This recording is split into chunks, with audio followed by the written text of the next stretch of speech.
Buongiorno, è il 3 maggio, vediamo subito l'edicola con i titoli della provincia di Treviso, partendo dalla tribuna di Treviso. Case pignorate per crisi, picco di aste nella Marca, nel 2022 quasi 1500 vendite legate a esecuzioni su immobili residenziali. Oggi sono oltre 6 su 10, poi naturalmente il caro vita, i costi alti mettono alle corde i proprietari, ma chi ha soldi può veramente fare l'affare, e io aggiungo sulla pelle di chi non ne ha.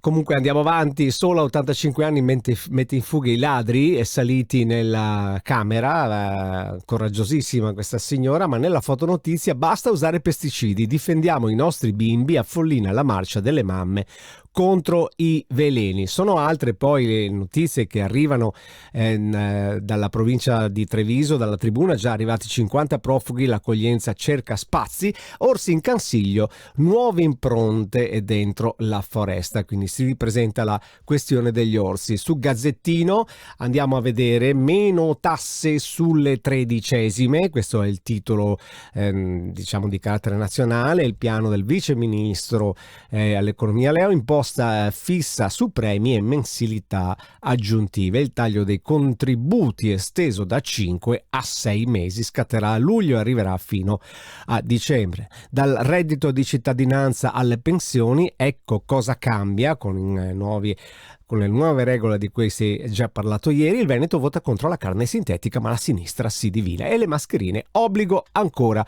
per un mese.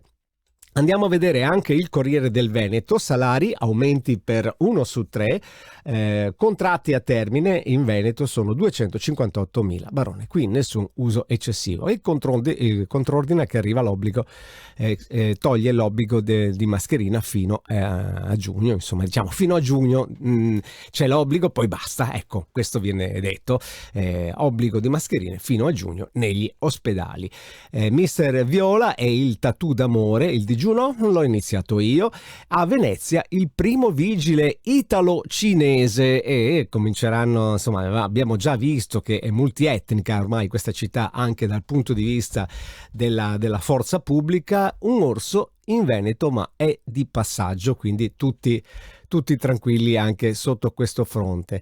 Andiamo a vedere la nostra Notizie Plus di Treviso, addio reddito di cittadinanza, Donat-San incentivata la cultura del lavoro. C'è qui sotto, vedete, Villorba gira nudo e picchia i carabinieri, c'è anche un filmato, se non fosse perché è una cosa tragica, una cosa di cronaca, farebbe anche un po' ridere, ma è una cosa particolarmente pericolosa, perché poi è finito all'ospedale un carabiniere, questo pazzo che girava e picchiava le auto. Se volete potete anche guardare il video sulla nostra pagina TG Plus di Treviso, non è TG Plus, è Notizie Plus di Treviso, poi c'è anche TG Plus se volete, sapete, è una cosa in grande quella di Tubi Plus.